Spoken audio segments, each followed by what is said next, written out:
ডন আমার বিশ্বাস হয় না ডন এটাতে জড়িত কি জড়িত না আমার বিশ্বাস হয় না, কারণ ও যে ভিতুর ভিতু। আসসালামু আলাইকুম। আমি আমার গ্রামের বাড়িতে প্রায় 3-4 দিন যাবৎ আমার একটা কাজ হচ্ছে জায়গার, এখানে ফ্যামিলিগত জায়গা সম্পত্তি নিয়ে একটু এসে যাই হোক, আমি সালমান শাহ এটা ফেসবুকে ঢুকলেই সালমান শাহর মৃত্যু অনেক ভিডিও অনেক কিছু দেখতে পাই। তা আমার একটা প্রশ্ন জাগে, সালমান আমার খুব পছন্দের হিরো ছিল, তার দেনমোহর, কিয়ামত থেকে কিয়ামত, স্বপ্নের ঠিকানা, বিনাকা সিনেমা হলে টানা 2 থেকে 3 বছর ছবি চলছে এবং 1-1.5 বছর ছবিটা পুরো হাউসফুল ছিল। আমি 2বার মনে দেখছি ছবিটা, 2বার আমি হাউসফুল টিকিট পেয়েছি। নামেই নেই বিনাকা সিনেমার থেকে, নামেই নেই। বলাকার পাশে হলটা ছিল বিনাকা, বলাকায় চলছিল লং টাইম, তারপর বিনাকে আসছে। বিনাকাতে ছবি না, বিনাকাতে কয়েকটা ছবি যেমন কাঞ্চন ভাইয়ের চাকর, এটা 2-3 বছর চলছে টানা, নামে নাই সহজে। আমি দেখছি এগুলা, কারণ আমার বাসাটা তো এখানেই। যাই হোক, ডনকে নিয়ে আমি একটু কথা বলি।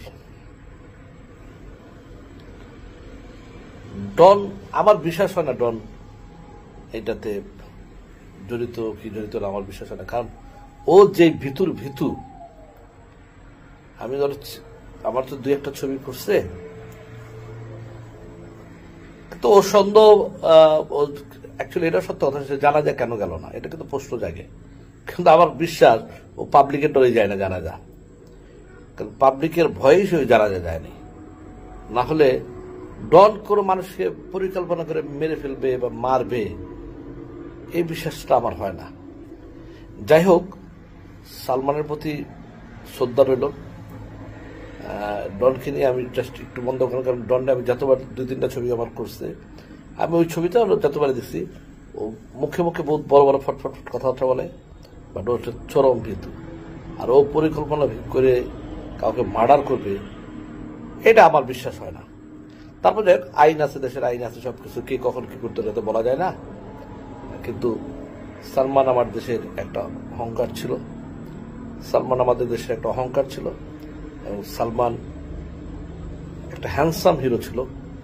2টা হিরো বাংলাদেশের ভিতরে আমার সবচেয়ে পছন্দের, একটা সালমান, একটা জাফর ইকবাল। তারা বাংলাদেশের সিনেমাতে অনেক ড্রেস পরা শিখেছে, এবং জাফর ইকবাল সাহেব ড্রেস সেই গুচি চশমা টশমা, ড্রেসে তো খুব ব্র্যান্ডের কাপড় পরতো জাফর ইকবাল সাহেব। আমি তার কয়েকটা ছবি ফলো করে দেখছি। সালমান হচ্ছে, তারপর শাকিল খান, ও খুব স্মার্ট হিরো ছিল, ড্রেসের দিক দিয়ে ওরা খুব স্মার্ট ছিল 3জন। ওমর সানি, তারপরে মোটামুটি ওরা খুব একটা লেভেলই। নাইম, এরা ড্রেসের দিক দিয়ে খুব ভালো ছিল। এর ভিতরে সালমান ছিল 1 নাম্বার। Thank you. আসসালামু আলাইকুম।